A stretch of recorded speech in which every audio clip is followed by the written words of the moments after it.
Kyrie box. Wah, dalamnya gokil sih. Nih, beda printnya sama Kyrie 7. Dan sepatunya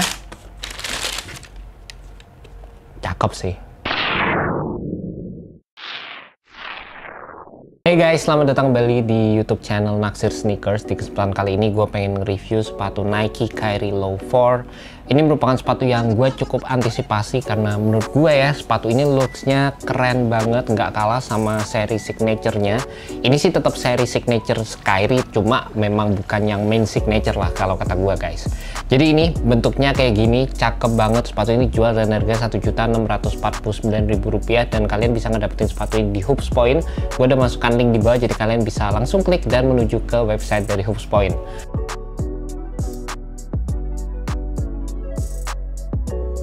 Nah, sebelumnya waktu gua ngelihat sepatu ini pertama kali, gua tuh sempet rada bingung karena kemarin tuh sempat ada yang namanya Kyrie 4 Low dan ini namanya Kyrie Low 4. Tapi ternyata memang setelah gua selidiki lagi, sekarang Kyrie Low itu punya line tersendiri guys. Jadi kalau yang kemarin itu edisi low dari sepatu Kyrie 4, nah kalau yang ini udah lini terbaru sendiri, jadi namanya Kyrie Low 4. Dan seperti yang kalian bisa lihat juga, sepatu ini terinspirasi dari sepatu Kyrie 7 karena kalian bisa lihat bagian traction di sepatu ini tuh full atau bisa dibilang mirip banget atau sama dengan sepatu Nike Kyrie 7 juga.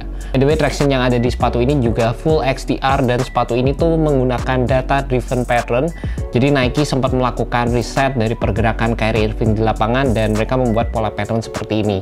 Dengan menggunakan pola data driven pattern ini juga, jadi kalian bakal dapat traction yang kalian bisa lihat cukup renggang-renggang. Jadi ini secara overall juga bisa membantu sepatu Nike Kyrie Low 4 menjadi sepatu yang lebih ringan. Di samping itu, secara performance sendiri, gue udah sempat nyobain sepatu Kyrie 7 dan gue juga cukup suka dengan performance yang diberikan dari traction yang ada di sepatu Kyrie 7. Karena ini sama, jadi gue berharap performance yang ada di sepatu Kyrie 7 bakal sama dengan apa yang ada di sepatu ini. Dan juga kalau kita ngelihat sejak sepatu Nike Kyrie 7, bagian depannya itu nggak dibikin surrounded biasanya sama kayak seri-seri sebelumnya.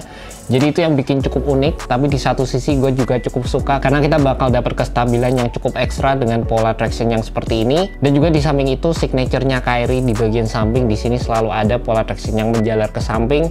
Jadi buat kalian yang bener-bener safety di lapangan, kalian bakal mendapatkan extra coverage di bagian dalam kaki kalian juga.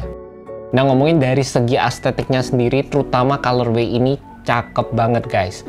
Gue bener-bener suka sama perpaduan warnanya. Di sini ada banyak banget warna yang digunakan. Yang pertama warna minty green, terus di sini ada warna ungu, ada warna peach, ada warna pink, ada warna biru muda. Menurut gue sih cakep banget masuk. Dan seperti yang gue bilang tadi, gue nggak bakal permasalahin kalau sepatu ini tuh dijadikan main signature seriesnya karena berasa kayak ini tuh versi Kyrie 7 yang lebih minimalis aja.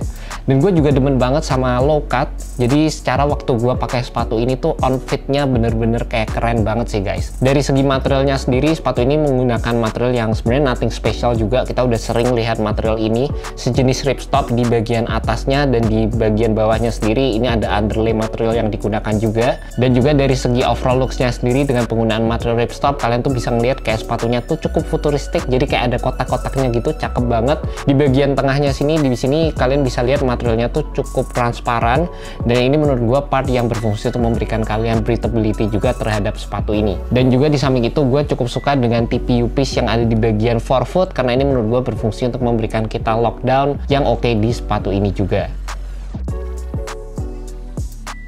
Untuk fitnya sendiri, gue ngerasa sepatu ini fit true to size, jadi rada beda sama sepatu Kyrie 7 karena kemarin gue sempat bilang kalau Kyrie 7 kalian bisa naik setengah size. Di sepatu ini gue beli true to size dan aman-aman aja, menurut gue enak banget. Dan di bagian belakang di sini nggak ada terlalu banyak padding. Menurut gue kalau di bagian belakang sini dikasih padding yang lebih tebal, di scalp dikit, itu bakal ngasih extra comfort juga untuk sepatu ini. Dan juga dari bentuk tangnya sendiri, gue juga ngerasa ini mirip banget sama sepatu Nike Kyrie 7. Buat kalian yang memiliki kaki lebar, bisa mungkin kalian cobain dulu di toko sehingga kalian bisa ngedapetin size yang sesuai dengan bentuk kaki kalian masing-masing guys. Juga untuk detailing di sepatu ini nggak kalah keren. Gue suka banget sama logo Kyrie Irving di bagian tang karena ini dibikin kayak bener-bener keren aja gitu, kayak patch gitu modelnya.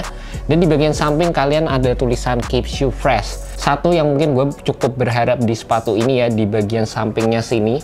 Kalau di Nike Kyrie 7 itu kan ada TPU piece-nya. Cuma kalau di sini ini cuma dikasih full foam aja. Dan itu gue berharap di sepatu ini kalau dikasih TPU piece yang ada di sepatu Kyrie 7 itu kayaknya bakalan jadi enak banget.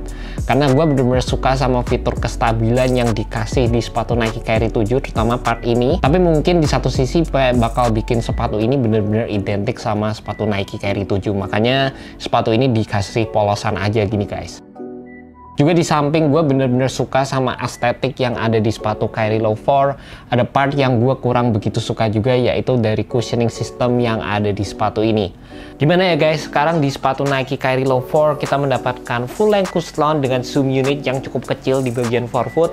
Sedangkan di seri sebelumnya Kyrie Low 3 kita mendapatkan zoom unit di bagian forefoot sama di bagian heel juga. Dan dari segi cushioningnya sendiri sebelumnya ini yang jadi faktor pembeda antara sepatu Kyrie Low Line dengan seri signature seriesnya Kyrie. Secara kita juga tahu kalau di sepatu Kyrie 7 atau di sepatu Kyrie 6 juga kita cuma mendapatkan zoom turbo di bagian forefoot aja. Meskipun gue juga paham kalau sekarang itu cushion yang dibikin sama Nike udah bener-bener beda sama versi yang dulu. Overall feel-nya bukan yang nggak enak gimana, sebenarnya juga cukup oke cushionnya Nike. Tapi gue tetap lebih prefer kalau Nike ngasih kita zoom unit di bagian heel sama di bagian forefoot juga. Dan secara overall menurut gue kalau kalian suka dengan cushioning yang ada di sepatu Kyrie 4 atau di Kyrie S2, kan juga bakal suka dengan cushioning setup yang ada di sepatu ini karena menurut gue cukup identik juga guys. Jadi memang secara first impression bukan yang gue favoritin banget dari segi cushion, tapi menurut gue masih memberikan sensasi yang cukup standar di sepatu ini.